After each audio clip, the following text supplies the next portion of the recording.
Hello बच्चों, मैं प्रवीण तिवारी। आज का वीडियो मैं कैलकुलेशन पे बनाऊंगा। कैलकुलेशन बहुत ज़रूरी चीज़ होती है। पूरी मैथमेटिक्स आप सीख सकते हैं, लेकिन अगर आपका कैलकुलेशन नहीं है तो आपका कोई भी सीखा हुआ काम आपके एग्ज़ाम में नहीं आएगा। यानी आप जो भी कुछ सीखे हैं उसका उपयोग आप अपनी परीक्षा में नहीं कर पाएंगे। कैलकुलेशन बेसिक नीड है मैथ्स पढ़ने के लिए। और यहाँ पे जो कैलकुलेशन की बात मैं कर रहा हूँ ये शॉर्टकट कैलकुलेशन होते हैं।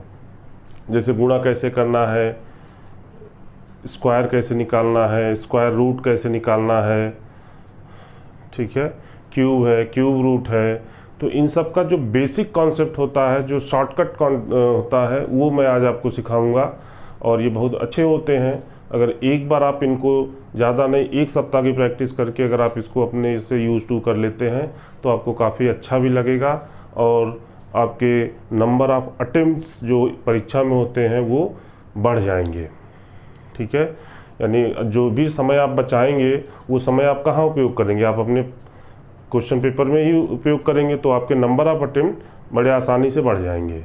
और मोस्टली मैंने देखा है स्टूडेंट्स को कि उनको लगता है अरे इसमें क्या टाइम देना, ये तो हम कर लेते हैं। तो कर तो लेते हैं, लेकिन आप खुद सोचिए अपने आप से कि जो अच्छे स्टूडेंट होते हैं और उसके बाद भी अगर उनका सिलेक्शन नहीं होता है तो उनका 1 या 2 नंबर से सिलेक्शन रुकता है।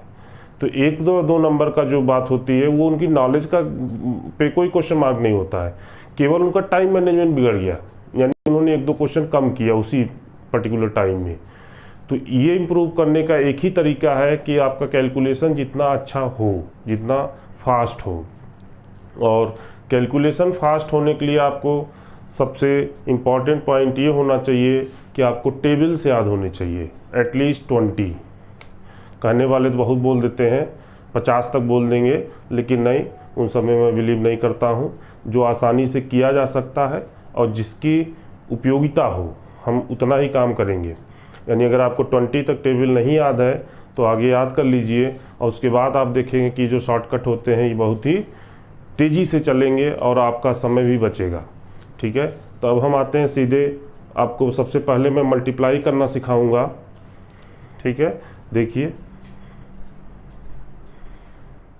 तो बच्चों देखिए, अभी मैं मल्टीप्लिकेशन से स्टार्ट करूंगा और मल्टीप्लिकेशन 2 डिजिट कर लूँगा, यानी 2-2 अंकों के नंबरों को कैसे मल्टीप्लाई किया जाता है शॉर्ट अप्रोच में, ये आपको देखना है। देखिए, सबसे पहला मैं लेता हूँ 23 और 45।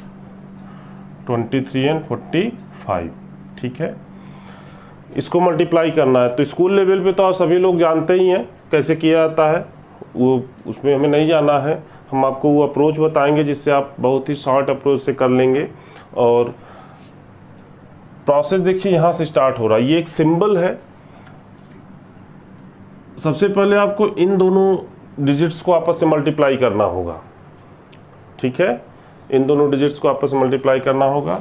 फिर आपका सेकेंड स्टेप जो होता है वो इन दोनों को मल्टीप्लाई किया जाता है क्रॉस, और उस क्रॉस प्रोडक्ट को ऐड कर दिया जाता है, उस क्रॉस प्रोडक्ट को ऐड कर दिया जाता है। ठीक है, और फिर इन दोनों को मल्टीप्लाई किया जाता है। ध्यान से सुनिएगा। हाँ, तो अब देखिए क्या करना है। ये जो ऐड होगा तो ऐड करते समय कुछ हासिल भी बचता है, हासिल यानी कैरी फॉरवर्ड भी होता है, तो उसको कैसे आगे बढ़ाते हैं ये चीज़ अब आप प्रैक्टिकली देखिए। यानी सबसे पहला स्टेप आपका ये है, फर्स्ट स्टेप। तो फर्स्ट स्टेप का मतलब 3 × 5। फर्स्ट स्टेप का मतलब 3 × 5। 3 × 5 क्या होगा? 15। 15 में आप यूनिट तो लिखेंगे, 10 डिजिट को आप कैरी फॉरवर्ड कराएंगे, यानी 1 इसमें कैरी फॉरवर्ड हो जाएगा। 3 × 5 15, 15 का 5 लिखा जाएगा, 1 कैरी कर दिया जाएगा। उसके बाद क्या है? क्रॉस मल्टीप्लाई किया जाएगा।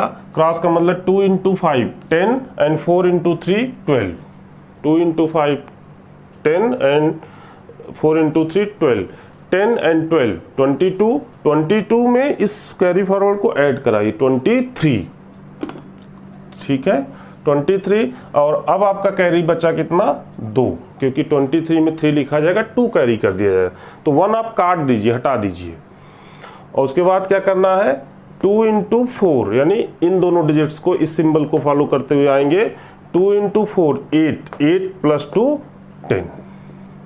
तो 1035 ये आपका आंसर होगा किसका, 23 इंटू 45 का, 1035। ठीक है, तो एक दूसरा एग्जाम्पल लेते हैं। दूसरा एग्जाम्पल देखिए आपका होगा 47 एंड 26। 47 एंड 26 इसी स्टेप को फॉलो करना है जो आपका ये तीनों बने हुए हैं। सबसे पहला स्टेप आपको क्या बताता है कि ये 7 और 6 को आपस में मल्टीप्लाई करना है। 7 इंटू 6 कितना हो गया, 42 का 2 लिखेंगे, 4 कैरी कर लेंगे। ठीक, 7 इंटू 6 42 एंड 2 का लिखा जाएगा, 4 कैरी कर दिया जाएगा। अब देखिए क्या करना है, सेकेंड स्टेप में क्रॉस मल्टीप्लाई करना है। 4 इंटू 6 24 एंड 2 इंटू 7 14, 14 एंड 24 कितना हो जाएगा, 38, 38 एंड 4 42, अगेन कैरी 4। यानी आप देखेंगे जब क्रॉस मल्टीप्लाई करेंगे तो 2 सत्ते 14, 6 चौके 24, 24 और 14 कितना होगा, 38, 38 4 42 का 2, 4 हासिल डाल लेंगे। ठीक है, हिंदी इंग्लिश से कोई मतलब नहीं है, इतना आपको समझना चाहिए। उसके बाद फिर देखिए आपका ये आखिरी स्टेप आता है। आखिरी स्टेप में क्या करना है, 4 इंटू 2 8, 8 प्लस 4 कितना हो गया, 12। तो ये 1222 47 एंड 26 का मल्टीप्लाई होता है। इसको हम लोग वन लाइन मल्टीप्लिकेशन बोलते हैं, यानी एक लाइन में मल्टीप्लाई कर लेंगे। अभी जो मैं आपको कैरी फॉरवर्ड लिखता हूँ, काटता हुए दिखाता हूँ, ये सब आपको धीरे धीरे ख़त्म करना है। बाद में आप डायरेक्ट ये चीज़ लिखेंगे और सब कुछ अपने मन में करेंगे जब आप प्रैक्टिस कर लेंगे। ठीक है, एक एग्जाम्पल मैं और लेता हूँ, 78 एंड 93, 78 एंड 93। ठीक है, अब देखिए इसमें भी वही रूल फॉलो किया जाएगा। 8 इंटू 3 24, कैरी आउट 2। ठीक है, अब क्या करेंगे, क्रॉस मल्टीप्लाई करेंगे। तो क्रॉस किसको करेंगे, 7 into 3 21, 7 into 3 21 and 9 into 8 72, 72 and 21 93, 93 plus 2, ध्यान सुनिएगा, फिर से देख लीजिए, 3 इंटू 7 21 और 9 इंटू 8 72, 72 एंड 21 इनको ऐड करना है, यानी जोड़ना है। तो 72 और 21 कितना हो जाएगा, 93, यानी 93, 93 प्लस 2 95। ठीक, अब आपका कैरी कितना बचा, 9 लिख लीजिए। अब देखिए लास्ट स्टेप क्या है, ये 7 इंटू 9, 7 इंटू 9 63, 63 प्लस 9, 63 प्लस 9 कितना हो जाएगा, 72। तो यही जो ऐड करना होता है, जो आपका प्रोडक्ट आएगा, जब इसको जोड़ना होगा, तो अगर आपकी प्रैक्टिस नहीं है तो आप यहीं पे गलती करेंगे। और ये आपको बोल बोल करके प्रैक्टिस करना है, जोड़ करके, क्योंकि जब प्रोडक्ट आपका बड़ा होगा और तब आप उसको लिखेंगे। जैसे अगर मैं यहाँ एक काम ऐसा करता कि 7 3 जा 21 और 9 8 जा 72, इसको मैं इस तरीके से लिखना शुरू करता, तो हमारा ये फिर कोई मतलब ही नहीं रह जाता इस शॉर्टकट को पढ़ने का। इसका मकसद ही ये है कि आप ओरल मुजवानी विदाउट पेन एंड पेपर कितना कैलकुलेशन कर सकते हैं। ठीक है, तो अब मैं इसके बाद आपको बताऊंगा। अभी तो आपने देखा मल्टीप्लिकेशन 2/2 का, यानी 2 डिजिट ऊपर 2 डिजिट नीचे। अब हम रखेंगे 3/2 का, यानी 3 डिजिट्स का 2 डिजिट से मल्टीप्लाई करना। ठीक है, देखते हैं उसको कैसे किया जाएगा। तो ये देखिए, इसमें आपका कुछ इस तरीके से होगा, जैसे 123 में मैं 45 का मल्टीप्लाई कर रहा हूँ, यानी 3 डिजिट्स के साथ 2 डिजिट का मल्टीप्लाई कर रहा हूँ। तो ये सिंबल देखिए कैसे बनेगा, जो इसका फॉर्मेट होता है सिंबल का, वो देखिए कैसे बनता है। सबसे पहले तो वो ऐसा ही रहेगा जैसे पहले चलता था, यानी आखिरी के दोनों डिजिट ऊपर नीचे मल्टीप्लाई करना है। ठीक है, फिर दूसरे स्टेप में देखिए जैसे पिछले वाले में था, ठीक वैसा ही रहेगा। ऊपर के 2 नीचे के 2 क्रॉस मल्टीप्लाई करके ऐड करना है। लेकिन अब यहाँ पे ध्यान देना है आपको। यहाँ पे देखिए ध्यान ये देना है कि ये इस तरीके से मिलाया जाएगा, इस तरीके से मिलाया जाएगा। और इस बात को ध्यान दीजिएगा कि इसको हमने छोड़ दिया है, इसको हमने छोड़ दिया है। ठीक है, ये बहुत इंपॉर्टेंट पॉइंट है कि अगर आप ये चीज़ नहीं देख पाएंगे तो वो गलत छूट है, इसको छोड़ देना है।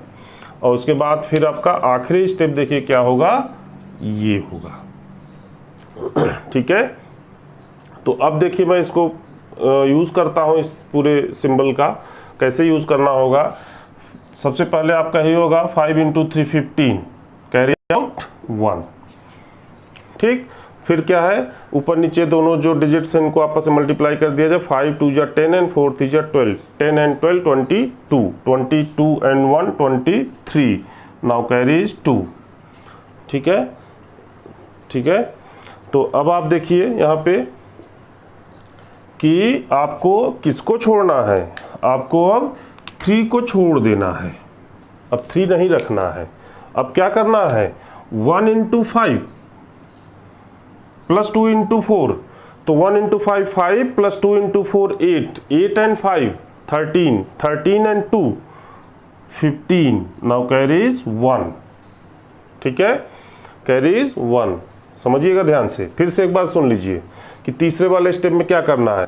1 × 5 5 एंड 2 × 4 8, 8 एंड 5 13 प्लस 2 15, 15 में 5 लिखा, 1 कैरी कर लिया, अब 2 और 1 ये सब कैरी खत्म हो गए। उसके बाद अब आपका ये आखिरी स्टेप क्या होगा, 1 × 4 4 प्लस 1 5, तो 5 5 3 5, ये आपका आंसर है 123 × 45 का। ये आप समझ सकते हैं कि एक लाइन में मल्टीप्लाई करना बहुत कठिन नहीं है, आसान है, बशर्ते आपकी प्रैक्टिस होनी चाहिए। चूँकि आपने स्कूल लेवल पे अपना जो स्कूल में ट्रेडिशनल पढ़ाया जाता है वो आपने उसकी प्रैक्टिस है आपको, तो एक आदत होती है लोगों की कि चलो जो हमें आता वही करने का है, इस नई चीज़ में हाथ डालें, तो ये आपको एग्ज़ाम में इसका खामियाजा भोगना पड़ जाएगा। अगर आपने अपनी ये आदत सुधार लिया कि हमको अब इस ट्रिक के साथ कैलकुलेशन करना है, तो आप देखेंगे कि आपके नंबर ऑफ क्वेश्चंस या नंबर ऑफ अटेम्प्ट्स हमेशा बढ़े हुए मिलेंगे। ठीक है, एक बार दूसरा एग्जांपल लेता हूँ, 8 2 9 × 45, 8 2 9 × 45। ठीक है, अब देखिए यहाँ पे मैंने डिजिट काफ़ी बड़े कर दिए हैं, यहाँ पे मैंने डिजिट्स जो हैं वो काफ़ी बड़े कर दिए हैं। अब वो देखिए जब डिजिट्स बड़े हो जाएंगे तो आपको वो जो प्रॉब्लम आती है ऐड करने में वो आएगी, और यही प्रॉब्लम आपको दूर करना है। देखिए 9 × 45 5, कैरी आउट 4। ठीक है, फिर आते हैं सेकेंड स्टेप में, 2 × 5 10 and 4 × 9 36, 4 × 9 36, 2 × 5 10, 36 and 10 46 plus 4 50, carry out 5। अब ध्यान से फिर देखिएगा, अब आपको फिर क्या करना है कि इस 9 को हटा देना है, इसे छोड़ देना है ध्यान से। तो 8 × 5 40, 4 × 2 8, 40 प्लस 8 48 एंड 5 53। ठीक है, तो ये आपका 3 हो गया, 5 अगेन कैरी रहेगा 53। ये आप थर्ड स्टेप कर चुके। अब आपका आखिरी स्टेप क्या होता है, ये यानी 8 × 4, देखिए इसके हिसाब से देखिए 8 × 4, 8 × 4 कितना हो गया 24, सॉरी 32, 8 × 4 कितना होगा 32, 32 प्लस 5 37। ठीक है, 32 प्लस 5 आपका 37, ये आंसर आ जाएगा। तो आप खुद ही देखिए कि इतना बड़ा नंबर है, इसको आप 1 लाइन मल्टीप्लाई कर रहे हैं बहुत आसानी से। हाँ, शुरुआती दौर में आपको प्रॉब्लम आएगी, कोई भी नई चीज़ सीखने में हिचक भी होती है और परेशानी भी आती है, तो इसी हिचक और परेशानी को आपको दूर करना है। ठीक है, अब इसके बाद मैं आपको 3/3 का मल्टीप्लाई बता देता हूँ। हालांकि एग्ज़ाम के लिए सूटेबल यहीं तक होता है जो मैंने ये 2 मल्टीप्लाई बताया, तीसरा भी आपको जानना चाहिए, यूज़ करें चाहे न करें। ठीक है, तो देखते हैं तीसरा कैसे करेंगे। बच्चों देखिए 3/3 का मल्टीप्लिकेशन होगा, इसमें से थोड़ा सा परेशानी होती है करने में, और अब बहुत ज़्यादा इसकी उपयोगिता भी नहीं है। पहले बहुत बड़े बड़े कैलकुलेशन आते थे, खासकर बैंक के एग्ज़ाम में, तो इसकी ज़रूरत पड़ती थी। अब कोई ख़ास ज़रूरत नहीं पड़ती है, लेकिन फिर भी जैसे 2 का सीखा वैसे एक और सीख लेते हैं। होने के लिए तो इससे भी ज़्यादा होता है, लेकिन उन सबका अब कोई मतलब नहीं रह गया है। देखिए 3/3 का मल्टीप्लाई करना है, तो ये जो सिंबल है ये कैसे बनेंगे पहले इनको देख लिया जाए। सबसे पहले तो ठीक वैसे ही बनेगा जैसे कि पहला बना था। फर्स्ट स्टेप में आपको आखिरी के दोनों अंकों को आपस में मल्टीप्लाई करना है। सेकेंड स्टेप में आखिरी के दो अंकों को मल्टीप्लाई, ऊपर नीचे के दो दो अंक मल्टीप्लाई कराना है, ठीक है, इस तरीके से। और जब तीसरा स्टेप आएगा तो देखिए ये और ये, यानी बाहरी अंकों को आपस में मल्टीप्लाई कराना है, क्रॉस करना है लेकिन बाहरी अंकों को, इस तरीके से। और फिर ये तीसरा स्टेप होगा ऐसे सीधे। ध्यान सुनिएगा कि थर्ड स्टेप ही बहुत इंपॉर्टेंट स्टेप है इसका, कि आपको एकदम डायगोनल जो डिजिट्स होंगे उनको आपस में मल्टीप्लाई करना है और वर्टिकल जो डिजिट्स होंगे उनको आपस में मल्टीप्लाई करना है और तीनों को ऐड करना है। यही इसमें सबसे बड़ी प्रॉब्लम होती है कि 6 अंकों को आप 3 सेट में गुणा करिए और फिर जो भी गुणनफल आता है यानी प्रोडक्ट आता है उसको आप ऐड करिए, ठीक। और जब आपने ये 3 कर लिया, मानी ये पूरे 3 डिजिट ऊपर 3 डिजिट नीचे ले लिया, तो अब जब आप फोर्थ स्टेप में आएंगे तो ध्यान से देखिएगा कि इन दोनों को काट दिया जाएगा। अब इन दोनों को नहीं लिया जाएगा, यानी ऐसे किया जाएगा, ठीक है, ये इंपॉर्टेंट पॉइंट है। और जब आप फोर्थ से फिफ्थ स्टेप में आएंगे तो अब ये चारों खत्म हो जाएंगे, केवल ये रहेंगे, यानी अब आपके इनको इन चारों को खत्म कर दिया जाएगा, इनको नहीं लिया जाएगा, ठीक। यानी हम सिंगल डिजिट से स्टार्ट करके सिंगल डिजिट पे पहुंच जाते हैं। तो इस तरीके से ये आपका मल्टीप्लाई होता है। अब देखिए इसका एग्जाम्पल जब करते हैं तो क्या हमें प्रॉब्लम आती है, ये आपको देखना होगा कि देखिए 3 × 6 18 8 कैरी आउट 1, यानी 3 × 6 = 18 का 8 लिखा, एक हाथ से ले लिया, ठीक है। अब 5 × 3 = 15 and 6 × 2 = 12, 15 and 12 27, 15 and 12 27 and 1 28, now carries 2, ठीक है। अब आपने ये सेकेंड स्टेप ले लिया, ठीक, सेकेंड स्टेप ले लिया। अब थर्ड स्टेप में आइए। थर्ड स्टेप में क्या करना है, डायगोनल क्रॉस कराइए। 3 × 4 12, 1 × 6 6, 12 and 6 18 प्लस 2 × 5 10। ध्यान सुनिएगा, फिर सुनिए। 4 × 3 12, 1 × 6 6, 12 प्लस 6, 12 प्लस 6 कितना हुआ 18 प्लस 2 × 5 10, यानी आपके पास 3 गुणनफल आए। क्या क्या आया, 6 12 और 10। इन तीनों को जोड़ना है, 6 12 और 10, इन तीनों को जोड़ना है। 12 6 18 10 28, ऐसे, चाहे आप हिंदी में जोड़िए चाहे इंग्लिश में जोड़िए, जिस भी लैंग्वेज में आपको इजी होता है आप उस लैंग्वेज में काम करिए। तो 28 प्लस 2 30, नाउ कैरीज 3। ये आपने तीनों स्टेप जब ले लिए तो आप क्या करना है, आपको ये स्टेप काट देना है, ऐसे ये स्टेप काट देंगे तो बचा कितना, ये 4। और देखिए फोर्थ स्टेप में आते हैं तो क्या करेंगे, 1 × 5 और 4 × 2 8, 8 और 5 कितना हो जाएगा 13, ठीक। 1 × 5 और 4 × 2 8, 8 5 13, 13 plus 3 6, 13 plus 3 16, 16 6 carry out 1, 13 plus 3 16, 16 का आप 6 लिखेंगे, 1 कैरी कर लेंगे। और उसके बाद जब आप फिफ्थ स्टेप में आएंगे तो क्या करेंगे, 1 × 4 4 प्लस 1 5। तो इस तरीके से ये मल्टीप्लाई किया जाता है, ठीक है। आप देख रहे हैं 3 अंकों का मल्टीप्लिकेशन कितने आसानी से हो जाता है। एक एग्जांपल मैं और ले लेता हूं, 2 3 4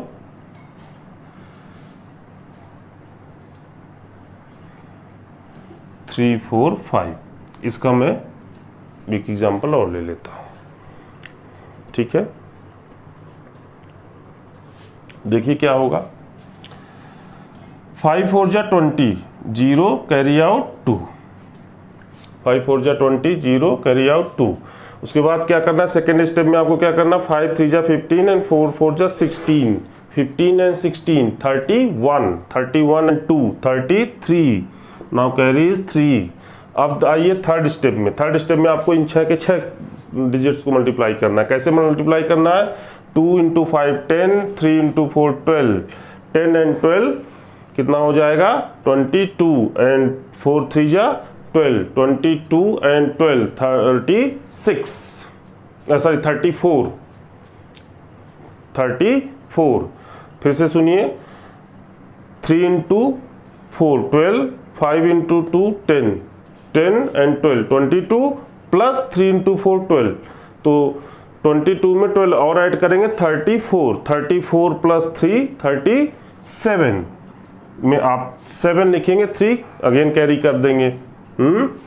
अब जब आपने तीनों ले लिया तो अब आपके पास क्या आया, फोर्थ स्टेप में आ जाएंगे। फोर्थ स्टेप के लिए आप इन दोनों को काट दीजिए। अब आपके पास जो बचे हैं वो देखिए क्या बचा हुआ है, 4 इंटू 2 8 एंड 3 3 9, 3 इंटू 3 9, 9 एंड 8 कितना हो जाएगा 17, 17 एंड 3 0, नाउ कैरी इज 2। ठीक, फोर्थ खत्म। फिफ्थ में आएंगे तो फिफ्थ के लिए आपके पास क्या बचता है, केवल ये 2 इंटू 3, 2 इंटू 3 6 प्लस 2 8। तो ये आपका इस तरीके से मल्टीप्लाई हो जाता है। 234 और 345 को जब मल्टीप्लाई करेंगे तो 8 ये आपका कितना हो जाएगा 80,730। और आप खुद ही सोच सकते हैं कि 3 अंकों के मल्टीप्लाई को आप कितने आसानी से कर ले रहे हैं। तो ये बहुत आसान होता है, ज़्यादा परेशान नहीं करता है। हाँ, उतनी ही परेशानी होगी जितना किसी भी नए चीज़ को करने में। और अगर आपने इसकी प्रैक्टिस ज़्यादा नहीं, केवल 1 सप्ताह कर दिया तो आपके लिए हमेशा के लिए तैयार हो जाएगा और आपको इसका एडवांटेज एग्ज़ाम में मिलेगा और महसूस भी होगा कि हाँ मिल रहा है मुझे। जब आप किसी भी कैलकुलेशन को देखते ही उसका रिजल्ट निकाल लेंगे तो आपको खुद अंदर से पता चलेगा कि हाँ हमने अच्छा काम किया है। ठीक है, तो ये मल्टीप्लिकेशन का वीडियो था। इसके बाद मैं आपको स्क्वायर करना बताऊंगा, स्क्वायर और स्क्वायर रूट, वो बहुत इम्पॉर्टेंट होता है। ये हम अपने नेक्स्ट वीडियो में लाएंगे। ठीक है, तो आज के लिए इतना ही रखते हैं। ओके।